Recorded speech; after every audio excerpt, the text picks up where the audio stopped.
Good morning, everybody. This morning we're reading Pete the Cat Falling for Autumn, written by Kimberly and James Dean.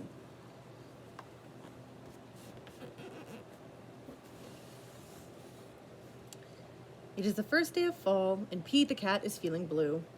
I like summer better, he says. In summer, I can swim and surf and play at the beach. Maybe you just need to remind yourself of all the things you love about autumn, Mom suggests. Pete says, I'll try. Pete finds Grandma in the kitchen. She's baking delicious pumpkin pies. The whole house smells sweet and spicy. Pete loves helping Grandma bake pumpkin pie, but he loves helping eat it even more. After the baking is done, Pete picks a squat orange pumpkin from the counter and slips it into his backpack as a souvenir. Next, Pete heads to the town corn maze.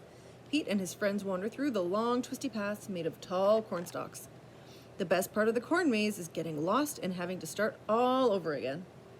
As he leaves, Pete plucks a golden corn cob from the maze and places it inside the backpack.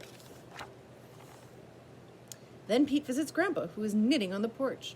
Grandpa helps Pete use the knitting needles to knit yarn into a cool pattern. Together, Pete and Grandpa make a long, cozy scarf for Pete to wear. When they're done, Pete chooses a little ball of leftover yarn and places it inside his backpack. Next, Pete goes to the hayride at the park. Pete, Bob, Mom, Dad, and Grandpa all pile into a wagon filled with hay. They go on a bumpy wagon ride around the park. Woo-hoo! Pete shouts. At the end of the ride, Pete grabs a handful of sweet-smelling hay from the wagon and stuffs it into his backpack. Pete heads over to the apple orchard where he and Callie go apple picking. They eat sweet apple donuts and drink hot apple cider and fill their buckets with apples of all different shapes and sizes. Before he leaves, Pete chooses a round red apple and drops it into his backpack.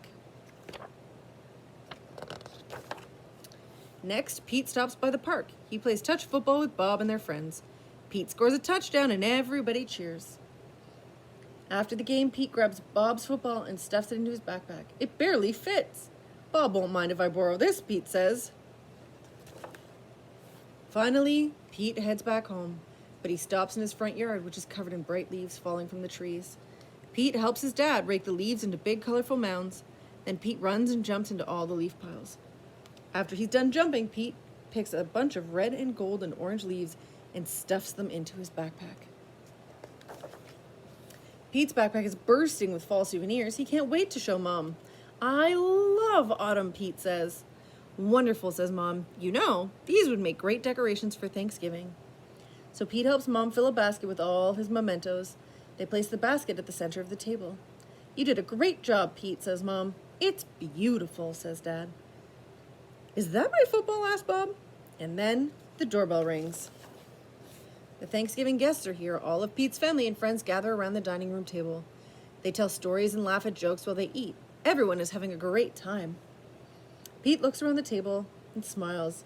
He loves lots of things about autumn, but Pete knows what he loves most all year long. His family and friends. The end.